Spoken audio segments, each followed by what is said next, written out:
तो जब रॉ को बनाया गया 1968 में, तो इनका पहला जो टास्क दिया गया था वो सिर्फ दो था, एक पाकिस्तान और दूसरा चीन। दोनों से हम जंग लड़ चुके थे और दोनों से हमारे रिश्ते ठीक नहीं थे, तो उनकी तैयारियां, उनकी बाकी चीज़ें, ये इस पे नज़र रखना और इस पे काम करना।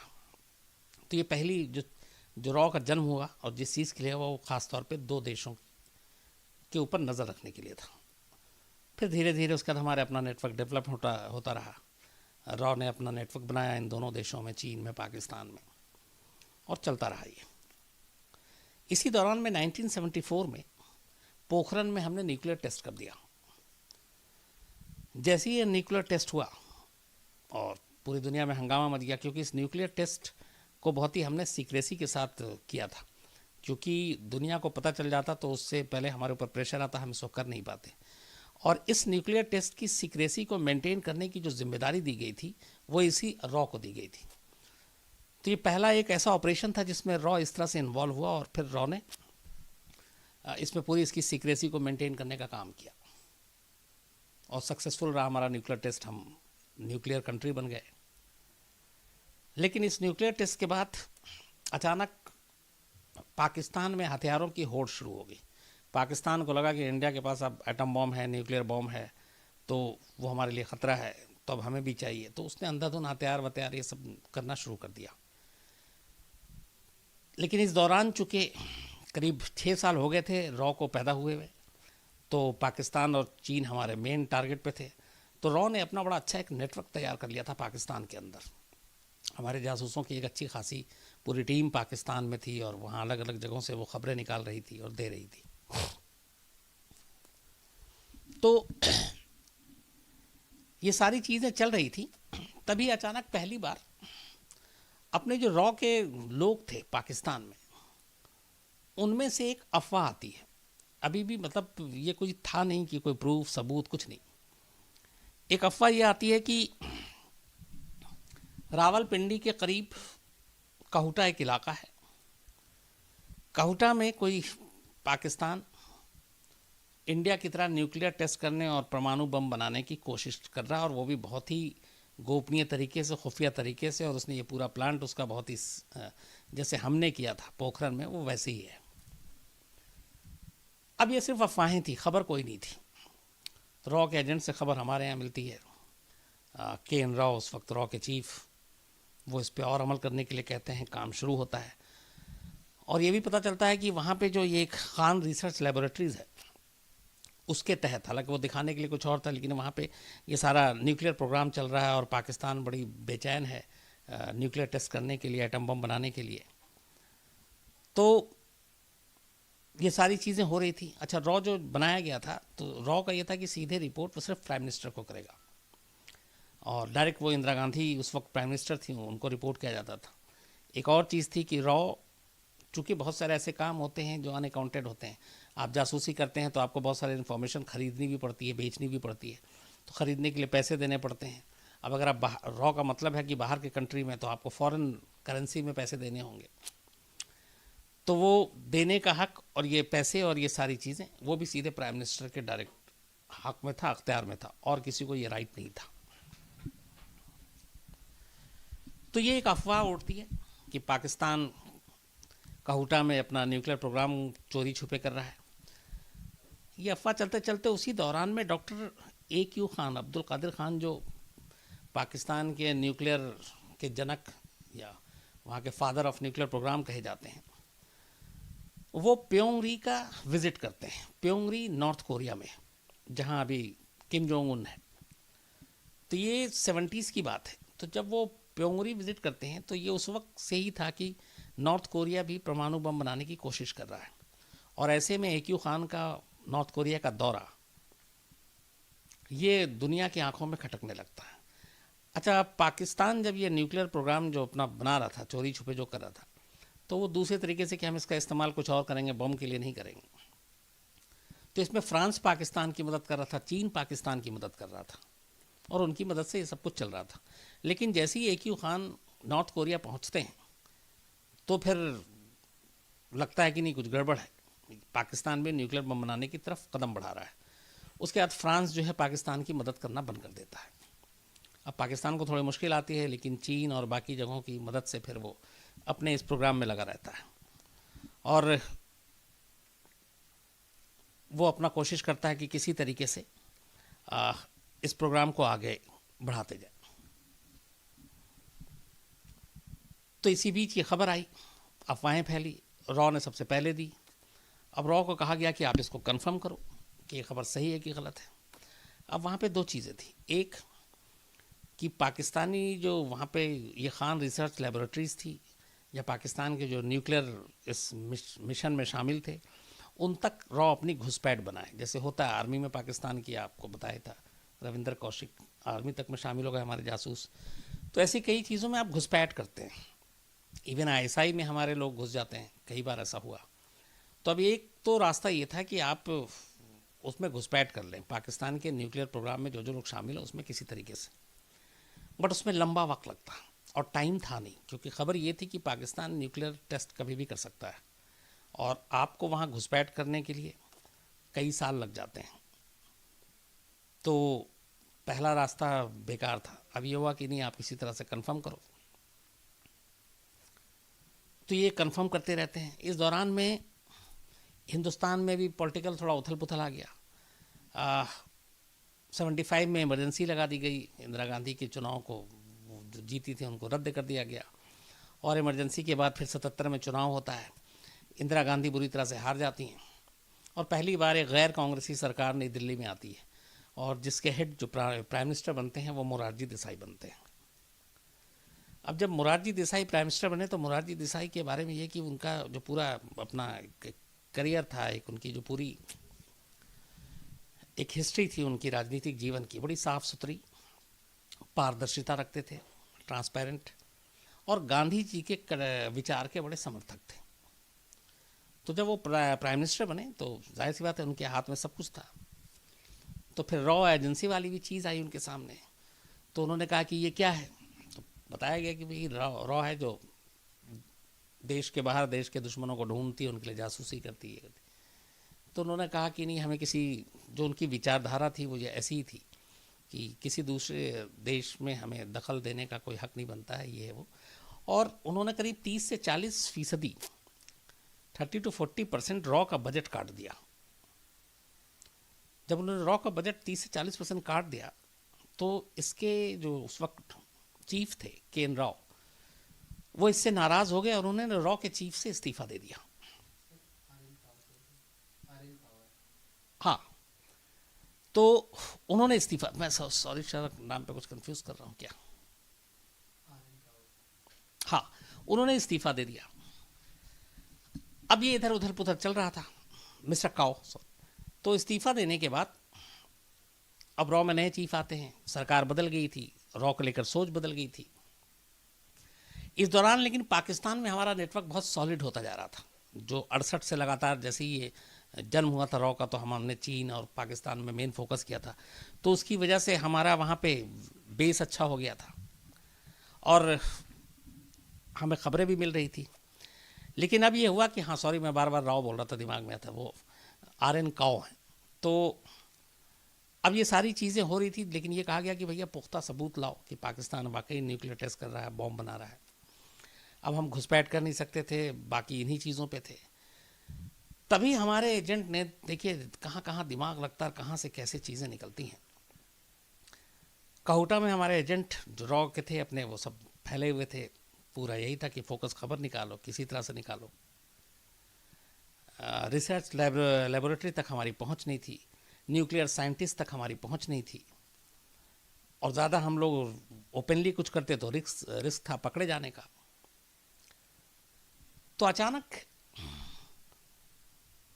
चूंकि ये सब जो काम करते हैं जासूसी के, तो ये हर चीज़ के बारे में बहुत स्टडी करते हैं और उस स्टडी का बहुत फ़ायदा होता है। और इस मिशन में, ऑपरेशन में कैसे फ़ायदा हुआ ये देखिए कि इस लेबोरेटरी के बाद, जो खान रिसर्च लेबोरेटरी थी, जो पाकिस्तान का न्यूक्लियर प्रोग्राम जहाँ से चलता था, उसके बाहर एक सैलून, नाई की दुकान थी। तो अचानक हमारे कुछ एजेंट ने उस नाई की दुकान में आना जाना शुरू किया। वक्त लगा, बट वहाँ जाके पता चला कि इस खान रिसर्च लेबोरेटरी के कुछ न्यूक्लियर साइंटिस्ट इस सैलून में बाल कटवाने आते हैं। तो ये पहुंचने शुरू हुए। उसके बाद इन्होंने धीरे धीरे, जिसके बारे में भी पता चले कि इस रिसर्च लेबोरेटरी से आया है, वो जो नाई बाल काटता था ज़मीन पे, उसके कुछ बाल उठा लेते थे और रख लेते थे चोरी छुपे, दुकान वाले को भी पता ना चले। कई कोशिश के बाद फिर पता चला कि उसमें एक कोई न्यूक्लियर साइंटिस्ट भी पहुंचा, उसके भी बाल का सैंपल उठाया। अब सैंपल उठा लिया, अब ये है कि अब सैंपल क्यों उठाया और उससे करेंगे क्या। सैंपल उठाने के बाद उन्होंने इसको भेजा अपने सारे सोर्सेज के थ्रू। वो न्यूक्लियर साइंटिस्ट जो पाकिस्तान के खान रिसर्च लेबोरेटरी में काम कर रहे थे न्यूक्लियर प्रोग्रामिंग पे, उनके बाल हिंदुस्तान आए। उसके बाद यहाँ पे बाकायदा उस बालों को टेस्ट किया जाता है और पता चलता उन बालों से कि उनके बालों के अंदर रेडिएशन की मात्रा पाई गई है। और रेडिएशन बहुत तभी है पाई जाती जहाँ पे आप उन चीज़ों के बीच में काम कर रहे हैं। तो वो रेडिएशन उनके बालों तक पहुँच गई थी और उन बालों की जांच से पता चलता है कि इसमें रेडिएशन है। इसका मतलब है ये लोग जो काम कर रहे हैं वो वाकई न्यूक्लियर टेस्ट के लिए, एटम बॉम्ब बनाने के लिए काम कर रहे हैं। और चूँकि ये न्यूक्लियर साइंटिस्ट थे तो इसका मतलब है कि वो अफवाह नहीं, खबर सही है कि पाकिस्तान जो है वो न्यूक्लियर टेस्ट करने जा रहा है, उसकी पूरी तैयारी कर रहा है। अब जैसे ही ये खबर पुख्ता हुई और रॉ के अपने लोगों ने रॉकेट भेजा था, तो उस वक्त पाकिस्तान के इस न्यूक्लियर प्रोग्राम को रोकने के लिए हमारे रॉ के साथ जो इजरायली खुफिया एजेंसी मोसाद है, हम दोनों साथ मिलकर काम कर रहे थे। मोसाद भी हमारे साथ थी और मोसाद का ये था कि पाकिस्तान इस तरीके की चीज़ उसको करने से रोकना है। तो मोसाद की भी नज़र थी, हम जॉइंट ऑपरेशन चल रहा था। तो जैसे इन बालों का टेस्ट हुआ, जो काहुटा के एक नाई की दुकान से मंगाया गया था, जो कि उस सेंटर के अपने न्यूक्लियर साइंटिस्ट के बाल थे, उनके नमूने थे, और पता चला इसमें रेडिएशन है, इसका मतलब है वो न्यूक्लियर बम पे काम कर रहे हैं। तो ये जैसी पुख्ता होता है इस जांच के बाद, सीधा मोसाद का ये था कि काहुटा पे अटैक कर दिया जाए, मतलब उस सेंटर पे बॉम्ब गिराया जाए और उसको बर्बाद कर दिया जाए ताकि ये टेस्ट कर ही ना पाए। लेकिन इजराइल के साथ एक प्रॉब्लम ये थी कि अगर वो बॉम्ब गिराने के लिए प्लेन लेके आता है तो उसको बाकायदा इराक के ऊपर से और बाकी उड़कर फिर यहाँ आना पड़ेगा। कहीं ना कहीं उसको रीफ्यूलिंग के लिए एक स्पेस चाहिए थी। तो वो हिंदुस्तान से कहता है रॉ के ज़रिए कि चूँकि एक तो गुजरात का बॉर्डर लगता है, वहाँ से नज़दीक था, आप हमें वहाँ का अपना एयर स्पेस दे दीजिए, रीफ्यूलिंग के लिए हम वहाँ से उड़ेंगे और जाकर नज़दीक में काहुटा में उस न्यूक्लियर साइट पर बॉम्ब गिराकर हम उसको तबाह करके निकल लेंगे। और ये काम मोसाद ने इराक में ऑलरेडी किया था, उनके एक न्यूक्लियर प्लांट की तैयारी चल रही थी, उसको बर्बाद कर दिया था बॉम्ब गिराकर। तो मोसाद इस बात पे था कि अब ये पुख्ता हो गया है कि काहुटा में पाकिस्तान एटम बम बनाने की तैयारी कर रहा है, तो उस प्लांट को, उस न्यूक्लियर प्लांट को बॉम्ब से उड़ाना चाहिए। लेकिन उनकी दिक्कत यही थी कि वो इतनी दूर से उड़कर आकर बॉम्ब गिरा के नहीं जा सकते थे। हिंदुस्तान से मदद मांगी, हिंदुस्तान, अब जाहिर सी बात है इसका फैसला प्राइम मिनिस्टर को करना है। इसी बीच में एक और डेवलपमेंट होता है। उस खान रिसर्च लेबोरेटरी में काम करने वाला एक साइंटिस्ट अपने रॉ के एक एजेंट के जाल में फंस जाता है और वो उस पूरे प्लांट का ब्लूप्रिंट 10,000 अमेरिकी डॉलर में बेचने को तैयार हो जाता है। ये बहुत बड़ी कामयाबी थी कि आपके पास पूरा ब्लूप्रिंट है कि उसमें कहाँ क्या हो रहा है, आपके पास एक एक जानकारी होती। अब जाहिर सी बात है $10,000 देने थे। जैसा मैंने आपको बताया कि रॉ सीधे प्राइम मिनिस्टर को रिपोर्ट करती है और ये जो फॉरेन करेंसी में जो लेन देन इस तरह के जो होते हैं जिसका कोई लिखत पढ़त नहीं है, क्योंकि आप इस एक तरह से वो रिश्वत दे रहे हैं इंफॉर्मेशन खरीदने के लिए, तो वो सिर्फ प्राइम मिनिस्टर ही उसकी मंजूरी दे सकते हैं। तो रॉ के चीफ जाते हैं, उस वक्त मोरारजी देसाई थे प्राइम मिनिस्टर, और वो कहते हैं कि काहुटा में ऐसे ऐसे पाकिस्तान न्यूक्लियर टेस्ट की तैयारी कर रहा है, हमने उसका पुख्ता सबूत है हमारे पास, बालों के वो सैंपल का भी हवाला देते हैं और कहते हैं कि वहाँ का एक ब्लूप्रिंट उसी सेंटर का, रिसर्च सेंटर का एक साइंटिस्ट हमारे अपने एजेंट को बेचने को तैयार है, 10,000 अमेरिकी डॉलर देना, आप इसको पास कर दीजिए। रकम इतनी बड़ी नहीं थी, लेकिन बात यहाँ पे पॉलिसी की आ गई। मोरारजी देसाई जो प्राइम मिनिस्टर थे उन्होंने कहा कि नहीं, हम किसी, ये पाकिस्तान का इंटरनल मैटर है और हम इस मामले में क्यों पड़े, तो आप कोई इसमें पैसा नहीं देंगे और इन चीज़ों से आप हट जाइए। इसको लेके बहुत सारी किताबें लिखी गई हैं, बहुत सारी चीज़ें कही गई हैं कि ये फ़ैसला गलत था, और सच में मुझे लगता है कि शायद गलत था, इसलिए कि पूरी ब्लूप्रिंट हमारे में हाथ में थी, सब कुछ था। जाहिर सी बात, ऑपरेशन में ऐसे बहुत खर्च होते हैं, उसके बाद भी बहुत खर्च हुए। लेकिन खैर चलिए, ये था कि हम नहीं खरीदेंगे, कोई बात नहीं, जानकारी तो मिल गई थी। लेकिन उधर इजराइल भी कह रहा था हम बॉम्ब गिराएंगे, ये बात अभी चल रही थी, हमने उस वक्त परमिशन नहीं दी। इस परमिशन के लिए भी फिर मोरारजी देसाई तक बात पहुंची, तो उनका ये था कि अगर ये पता चलेगा कि हिंदुस्तान की सरजमीन से वहाँ काहुटा पे ये अटैक किया गया उनके न्यूक्लियर साइट पर, तो हो सकता है जंग हो जाए, और जंग अभी हाल में हो चुकी थी, तो वो परमिशन नहीं मिलती है। लेकिन फिर भी ठीक है कि चलो अभी ये कोशिश जारी है कि क्या कर सकते हैं, कैसे रोके पाकिस्तान को। लेकिन इसके बाद एक जो गलती होती है वो शायद दुनिया के इतिहास में किसी और प्राइम मिनिस्टर से ऐसी गलती इस तरह की नहीं हुई होगी। चूंकि $10,000 में ब्लूप्रिंट खरीदने की बात मोरारजी देसाई तक हो गई, काहुटा में न्यूक्लियर प्लांट है, वहाँ पे बम बनाने की तैयारी चल रही है, टेस्ट की तैयारी चल रही है, ये भी मोरारजी देसाई तक पहुँच गई थी, सब कुछ था। इस दौरान में पाकिस्तान में तख्ता पलट हो चुका था, और जुल्फ़िकार अली भुट्टो को हटाकर ज़ियाउल हक वहाँ के शासक हुए थे। ज़ियाउल हक को वर्ल्ड के लीडर से अपनी एक मान्यता चाहिए थी कि हाँ भाई आप हमें मान्यता दे दो, ये नहीं है कि हम डिक्टेटर और ये वो। तो वो कुछ कुछ लोगों से बात किया करते थे, उनमें से एक मोरारजी देसाई थे, और मोरारजी देसाई से फ़ोन पे वो अक्सर बातें किया करते थे। इस दौरान में ये काहुटा वाली चीज़ें आ गई, $10,000 की बात आ गई। कहते हैं कि एक दिन ज़ियाउल हक ने ऐसे ही फ़ोन किया, ये कटसी कॉल पे बात हो रही है, और फ़ोन पे बातचीत के दौरान अचानक मोरारजी देसाई जी ने ज़ियाउल हक से ये कहा कि देखिए हमें ये पता है कि आप न्यूक्लियर टेस्ट की तैयारी कर रहे हैं, काहुटा में आपने चोरी छुपे न्यूक्लियर अपना सेंटर बना रखा है, और हमारे पास इसकी पुख्ता जानकारी है, हमारे लोगों से जानकारी मिली है। अब यहीं पे एक गलती हो गई कि मोरारजी देसाई ने जनरल ज़ियाउल हक पर भरोसा कर लिया, जो आर्मी चीफ, उसके बाद उन्होंने तख्ता पलटा पाकिस्तान के, फिर वो डिक्टेटर बने। मोरारजी देसाई इधर ये बात बताते हैं, ये लीक करते हैं, और ज़ियाउल हक के कान खड़े कि हम इतनी खामोशी से इतनी चोरी छुपे कर रहे हैं, ये इंडियन प्राइम मिनिस्टर को कैसे पता चल गया, और पूरी डिटेल में। जाहिर सी बात है कि पहला शक ये होगा कि जासूस है। इसके बाद ज़ियाउल हक ने फ़ौरन आनन फानन में अपनी पूरी ताकत लगा दी ये पता करने के लिए कि कौन कौन यहाँ पे इस तरह के जासूस हैं और वो इंडियन हैं पूरे पाकिस्तान में। इसके बाद एक एक कर हमारे रॉ के जो नेटवर्क तैयार हुआ था, जो उनके एजेंट थे, एजेंट के भी जो एजेंट थे, उनमें से ज़्यादातर लोगों को पकड़ा गया और उन्हें मार दिया गया। हमारा पूरा नेटवर्क जो 68 से तैयार हुआ था वो लगभग ख़त्म कर दिया गया।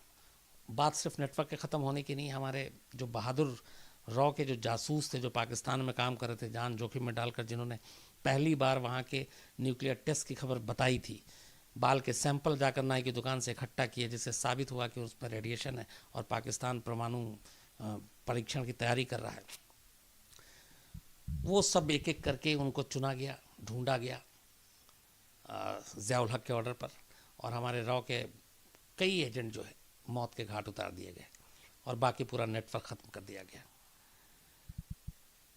हालांकि इसके बाद फिर पाकिस्तान का ये हुआ कि ये जो हमारे रॉ के लोग मारे गए, एजेंट मारे गए, ये मिशन सक्सेसफुल नहीं रहा। न्यूक्लियर काहुटा के उस पर बमबारी भी नहीं कर पाया इजराइल या मोसाद भी, हम भी कुछ नहीं कर पाए।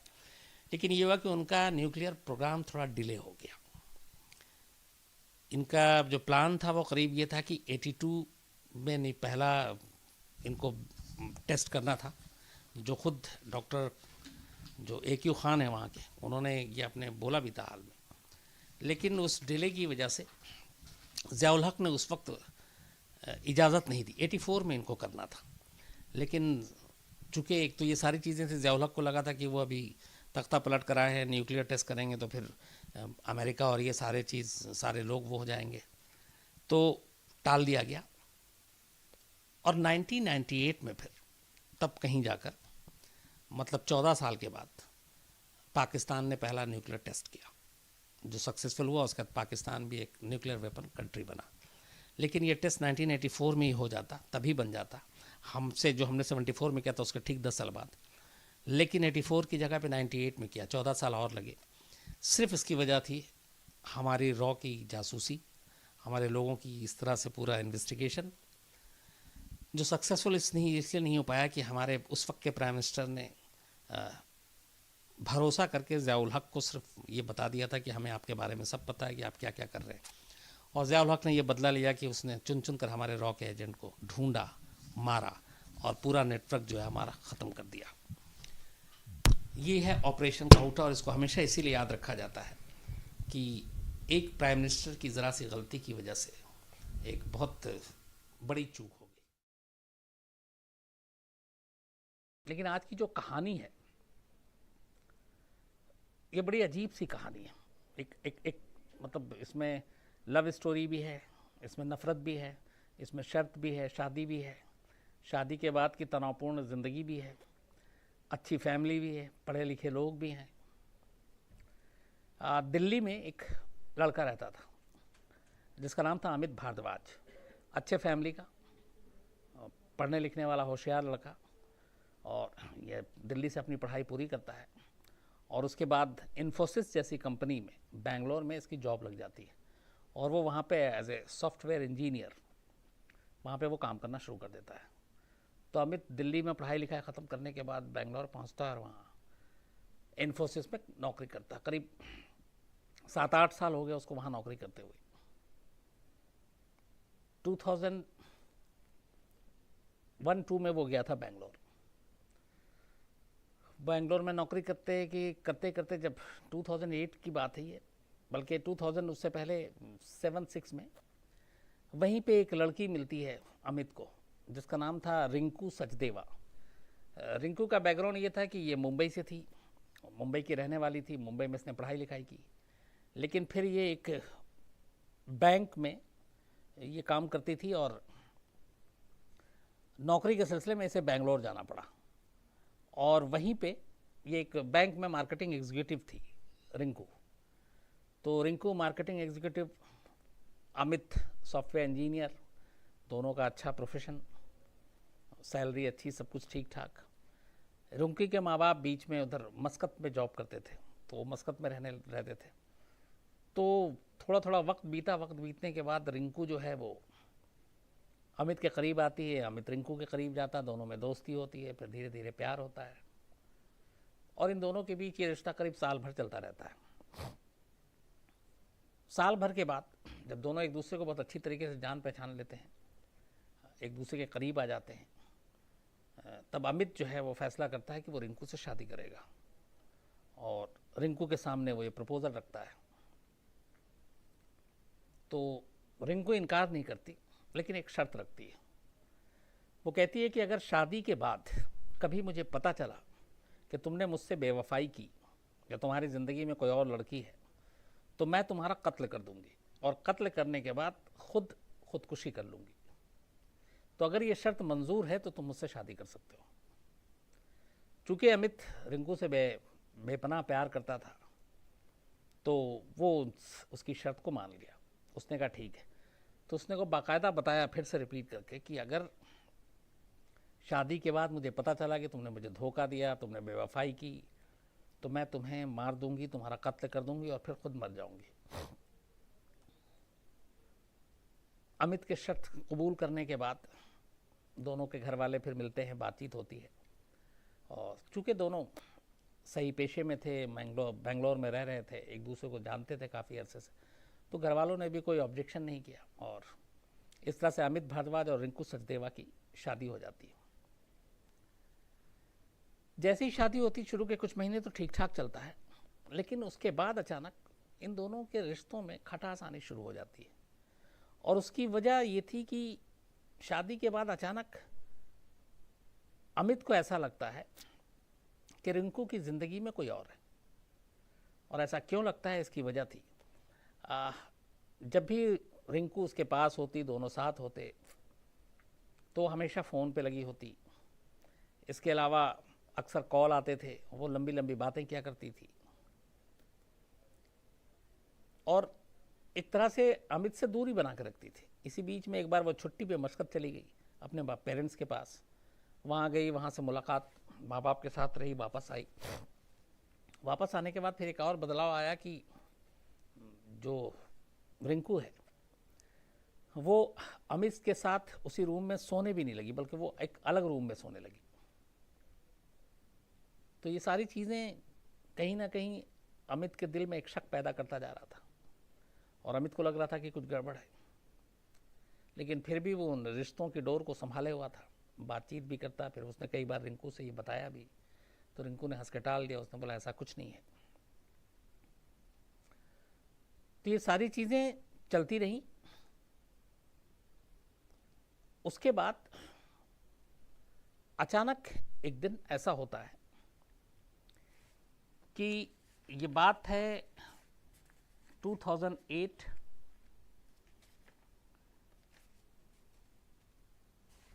मार्च की, संडे का दिन था।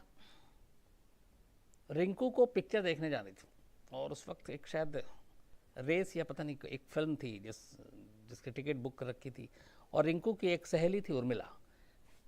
इन दोनों ने प्लान बनाया था, बल्कि खुद रिंकू ने प्लान बनाया था कि वो पिक्चर देखने जाएंगे। तो उर्मिला सुबह फ़ोन करती है रिंकू को उस संडे को, मार्च 2008, और वो उससे कि पिक्चर जाना है तो उसको मिलना है। संडे का दिन था, आमतौर पे जो वर्किंग लोग होते थोड़ा लेट भी उठते हैं। तो उसने फ़ोन नहीं उठाया। उर्मिला ने फिर थोड़ी देर बाद ट्राई किया, फिर फ़ोन नहीं उठाया। उसने काफ़ी देर तक ट्राई किया, नहीं उठाया। उसने अमित के फ़ोन मिलाया, अमित ने भी फ़ोन नहीं उठाया। तो काफ़ी जब देर हो गई तो फिर उससे कुछ डाउट हुआ, तो उसने कहा कि चल के देखते हैं घर पे ही। तो उर्मिला घर पहुंच गई रिंकू के। जब वो रिंकू के घर पहुंचती है तो काफ़ी दरवाज़ा नॉक करती है, फिर भी दरवाज़ा नहीं खुलता। अड़ोस पड़ोस से पूछती है, दरवाज़ा अंदर से लॉक था। तो काफ़ी ज़ोर ज़ोर से पीटने के बाद भी दरवाज़ा नहीं खुलता। जो खिड़कियाँ थी वहाँ तक भी जाकर लोग आवाज़ देते हैं, ये करते हैं, लेकिन कोई असर नहीं होता।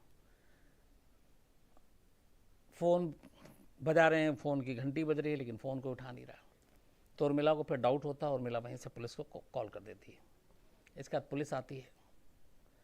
पुलिस इसके बाद दरवाज़ा तोड़ती है। जब दरवाज़ा तोड़ के अंदर जाती है तो बेडरूम में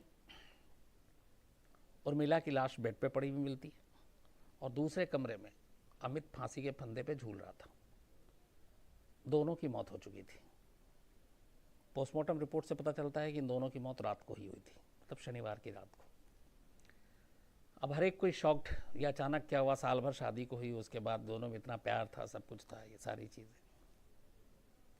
तो पुलिस इन्वेस्टिगेशन करती है। इन्वेस्टिगेशन के ज़रिए बहुत सारी चीज़ें आती हैं, और उस घर से एक पन्ने का एक सुसाइड नोट भी मिलता है, और वो पूरी कहानी उसमें लिखी हुई थी। पुलिस उस सुसाइड नोट को लेती है, और सुसाइड नोट के हिसाब से इन्वेस्टिगेट करती है,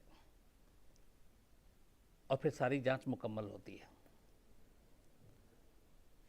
तो पूरी कहानी क्या है, उससे पहले अब मैं आपको जो सुसाइड नोट अमित ने लिखा था उसकी कॉपी है, तो वो मैं आपको पहले सुसाइड नोट पढ़ाता हूँ। पढ़ के हूबहू मैं आपको सुनाता हूँ, और फिर मैं आगे की कहानी आपको बताता हूँ, जो पुलिस को उस घर से मिला जो अमित ने लिखा था। शादी के पहले दिन से ही हम दोनों में झगड़ा शुरू हुआ। उसी हाल में ही हम दोनों फिर भी रहते थे साथ। कई बार ऐसा हुआ, झगड़े के बाद उसने माफ़ी भी मांग ली। ये अमित लिख रहा है रिंकू के लिए, मतलब। वैसे हमारे तमाम मतभेद के बावजूद मैं उसे तलाक देना नहीं चाहता था, क्योंकि अगर तलाक के लिए अर्जी देता तो वो मुझे और मेरे परिवार को दहेज के मामले में फंसा देती, जबकि मैं उसे कोई चांस देना नहीं चाहता था। हम दोनों के बीच शादी के बाद एक लंबे वक्त तक तब तक ठीक से शारीरिक संबंध भी नहीं रहे, जब तक कि हाल ही में हम दोनों ने एक ही बेडरूम को शेयर करना नहीं शुरू किया था। कुछ महीने पहले वो अपने माँ बाप के पास मस्कत गई थी, लेकिन वहाँ से लौटते ही वो अलग कमरे में सोने लगी। वो हमेशा मोबाइल पर ही लगी रहती थी, कमरा बंद कर या तो SMS करती रहती या फिर बातें। मुझे शक था कि उसका किसी के साथ अफेयर है, इसीलिए 20 मार्च की रात मैंने कैमरे के साथ उसके कमरे में कंप्यूटर ऑन कर छोड़ दिया था, ताकि बंद कमरे में होने वाली उसकी तमाम बातें सुन सकूं। उसी कैमरे की रिकॉर्डिंग में मैंने सुना कि वो अपने किसी साथी से बात कर रही थी। बातचीत में वो उससे अपने प्यार का इजहार भी कर रही थी। मैं समझ गया कि उसका अपने साथी के साथ अफेयर है। एक बार मेरी बीवी ने मुझसे कहा था कि अगर उसे कभी ये पता चल गया कि शादी के बाद मेरा किसी के साथ कोई अफेयर है, तो वो मुझे मार कर खुदकुशी कर लेगी। यह आइडिया मेरी बीवी का था और मैंने सिर्फ उसके आइडिया पर अमल किया है। अमित। तो ये सुसाइड नोट है। अब इसमें जो चीज़ लिखी है उसमें इन्वेस्टिगेशन का जो पार्ट वो यही था कि चूँकि वो फ़ोन पे लंबी लंबी बातें करती थी, व्हाट्सएप और ये सारी चीज़ें, और अमित से दूरी बना कर रख रही थी, तो कहीं ना कहीं अमित के मन में शक घर कर गया था। और इसी शक को दूर करने के लिए मार्च 2008 में उसने एक कैमरा रिंकू के कमरे में कंप्यूटर के साथ लगाकर छोड़ दिया, और इस तरीके से लगाया कि रिंकू को पता ना चले। और उसके बाद रिकॉर्डिंग ऑन कर दिया और फिर वो अपने कमरे में चला गया। रिंकू आती है। अच्छा, अब यहाँ पे जो चीज़ इसमें नहीं है, वो जो पूरी पुलिस इन्वेस्टिगेशन में थी और सारी चीज़ें, उसमें कुछ और भी थी। इतने पार्ट्स जो सुसाइड नोट के हैं ये सामने हैं, कुछ चीज़ें नहीं हैं। 21 मार्च 2008 की उस रात को जब उसे यकीन हो गया था लगभग अमित को कि रिंकू का किसी के साथ अफेयर है, तो उसने इसको पुख्ता करने के लिए उसके रूम में एक कैमरा लगाया। और ये कैमरा उसने शाम को लगाया जब रिंकू ऑफिस से नहीं आई थी। कैमरा लगाते वक्त कहते हैं कि उसने ये तय कर लिया था कि अगर इस रिकॉर्डिंग में ये साबित हो गया कि रिंकू की ज़िंदगी में उसके अलावा कोई और है, तो आज की ही रात वो रिंकू को मार देगा। मतलब ये शाम में कैमरा लगाते हुए उसने फाइनल कर लिया था। और अगर ऐसा कुछ नहीं मिलता है तो फिर उसकी ज़िंदगी वैसे ही चलेगी।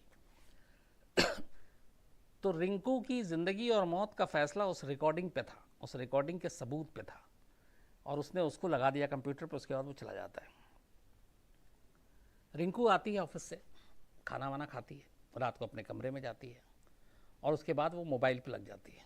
उसके बाद वो अपने उसी दोस्त से बात कर रही होती है, और उस पूरी बातचीत में जो बातचीत का तरीका था उससे साफ था कि वो कोई दोस्त नहीं, मतलब कोई वैसे ही जानने वाला नहीं, बल्कि वो है जिससे वो प्यार करती है, जिसके साथ उसका अफेयर है। खैर, बातचीत करने के बाद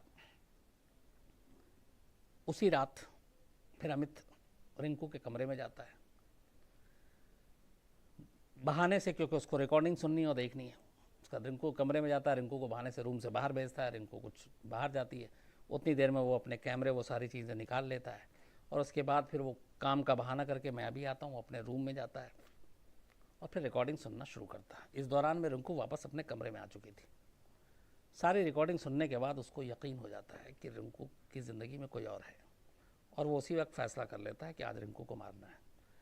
इसके बाद वो रिंकू के कमरे में जाता है, रिंकू को बाकायदा बताता है कि शादी से पहले एक शर्त रखी थी तुमने, और मैंने उस शर्त को एक्सेप्ट किया था। तो रिंकू पूछती है हाँ। तो बोली वो शर्त सही था, कैरेक्टर बदल गया।